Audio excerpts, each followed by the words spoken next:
जय दोस्तों ओआरओपी के सेकंड रिवीजन के तहत कई डिफेंस पेंशनर्स की पेंशन नहीं बढ़ पाई है, चाहे वो एवरेज से ज्यादा लेने के कारण ना बढ़ी हो या फिर प्री मैच्योर रिटायरमेंट आए हो 1 जुलाई 2014 के बाद। तो ऐसे पेंशनर्स ने मुझे पहले भी पूछा था और अभी रिसेंटली भी कमेंट के माध्यम से उन्होंने पूछा है कि हमारी कभी आगे पेंशन भी बढ़ेगी या नहीं बढ़ेगी। तो दोस्तों मैं आपको बता देना चाहता हूं कि चाहे आपकी ओआरओपी सेकंड रिवीजन के तहत पेंशन बढ़ी हो या ना हो, या फिर आप ओआरओपी के दायरे में आते हो या नहीं आते हो, लेकिन आपकी पेंशन आगे जाकर के जरूर बढ़ेगी। तो आगे ऐसी क्या क्या चीज होने वाली है जिससे आपकी पेंशन बढ़ना 100% तय है।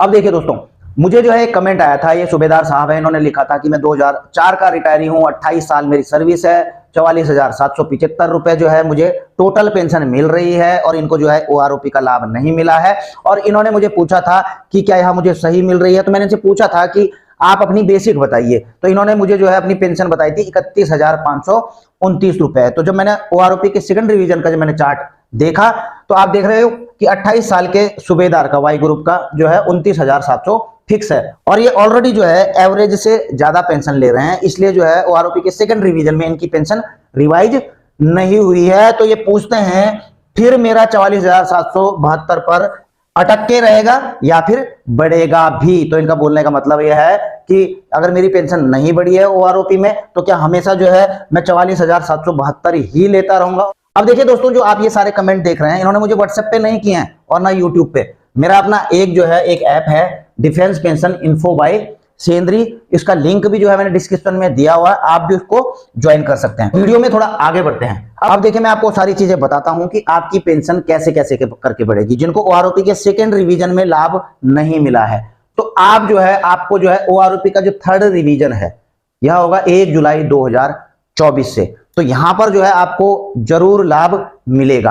और ओआरओपी के जो थर्ड रिवीजन में है जो एवरेज लिया जाएगा, आपको पता है सेकंड रिवीजन में है दो जो है बेस ईयर मान करके वहां पर से जो है एवरेज पेंशन से जो है रिवाइज की गई थी। तो उसी प्रकार से जो ओआरओपी का थर्ड रिवीजन होना है उसमें जो है 2023 को जो है बेस ईयर लिया जाएगा। इसलिए आप दुआ कीजिए कि जो सर्विस में हैं, आपके रैंक के हैं, आपके जो है सर्विस के बराबर हैं, तो उनकी पेंशन जो बेसिक पेंशन है जो 2023 में आएंगे आपसे ज्यादा आ रही हो। जब उनकी ज्यादा आ रही होगी तो आपको भी जो है एवरेज तक लाया जाएगा और आपकी पेंशन बढ़ना तय है। और ऐसे में अगर दोस्तों जैसे कि प्री मैच्योर रिटायर वाले हैं तो उनका तो ओआरओपी 3 में भी नहीं बढ़ना है। हालांकि जिस हिसाब से जो है एक्स सर्विसमैन के द्वारा, भूतपूर्व सैनिकों के द्वारा प्रदर्शन किए जा रहे हैं, मांग की जा रही है, तो हमें उम्मीद है कि जो है सरकार इस पर विचार जरूर करेगी और इस पर कुछ जो है सकारात्मक रिजल्ट भी निकल करके आ सकते हैं, इसकी हम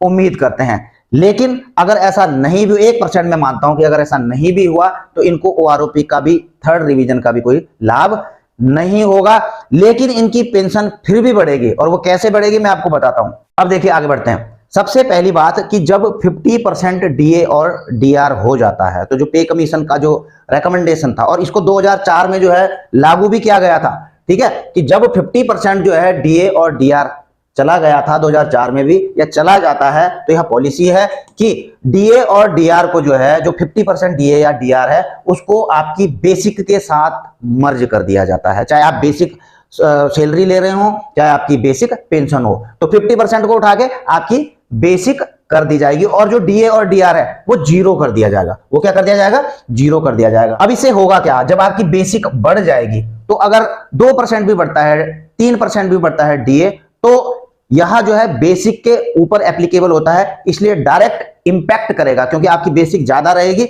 अगर कम परसेंटेज में भी डीए और डीआर बढ़ता है लेकिन वो रुपयों में ज्यादा बढ़ेगा। अगला जो सर्विंग में है, जो अभी जो है सर्विस में है, तो उनको क्या फायदे होंगे? ये 50% डीए को अगर मर्ज कर दिया जाता है सरकार की तरफ से तो एक तो उनकी बेसिक बढ़ जाएगी, ठीक है, बेसिक सैलरी बढ़ गई। दूसरा उनके अलाउंसेज भी बढ़ेंगे, जैसे कि एचआरए है, तो इस प्रकार के अलाउंस उनके जो है बढ़ जाएंगे। और जो इसके रिटायरमेंट बेनिफिट हैं वो क्या है? सबसे पहली बात कि जो आपकी जो बेसिक पेंशन है वो बढ़ जाएगी। जब आपकी बेसिक सैलरी ज्यादा होगी तो 50% उसका जो है बेसिक पेंशन भी ज्यादा हो जाएगी। अब बेसिक पेंशन आपकी ज्यादा होती है तो आपको ग्रेच्युटी भी ज्यादा मिलेगी, आपको कम्यूटेशन भी ज्यादा मिलेगा। तो एक तो आपकी सबकी यहां पर पेंशन बढ़ती है। दूसरा चांस कहां पर है दोस्तों? वेतन आयोग। आपको पता ही है कि हर 10 साल में वेतन आयोग जो सेंट्रल पे कमीशन है और लागू होता है। अब 8वां पे कमीशन लागू होना है 2026 से। हालांकि इस पर कई चीजें निकल करके आती रहती कि गवर्नमेंट लाएगी या नहीं लाएगी। गवर्नमेंट अगर देखो वेतन आयोग नहीं भी लेकर के आती है तो विचार चल रहा है कि इस पर एक्रोइड फॉर्मूले पर। तो इस पर मैं ऑलरेडी वीडियो बना चुका हूं कि एक्रोइड फॉर्मूला क्या है। लेकिन कुछ भी हो, चाहे सेंट्रल पे कमीशन आए चाहे एक्रोइड फॉर्मूले के हिसाब से आपकी सैलरी और पेंशन बढ़ाया जाए, लेकिन इसका डायरेक्ट इंपैक्ट आपकी सैलरी और पेंशन पर बढ़ना तय है। अब जैसे ओआरओपी में है ऐसा कि एवरेज के हिसाब से आपकी पेंशन जो है बढ़ाई जाती है, तो इसमें कोई एवरेज का फॉर्मूला नहीं होता है पे कमीशन में। इसमें जो है सीधा जो है मल्टीप्लाइंग फैक्टर होता है। प्री मैच्योर रिटायरमेंट के लिए भी मल्टीप्लाइंग फैक्टर है। तो यहां पर ना एवरेज है ना प्री मैच्योर रिटायरमेंट का कोई ऐसा रूल है, मल्टीप्लाइंग फैक्टर है।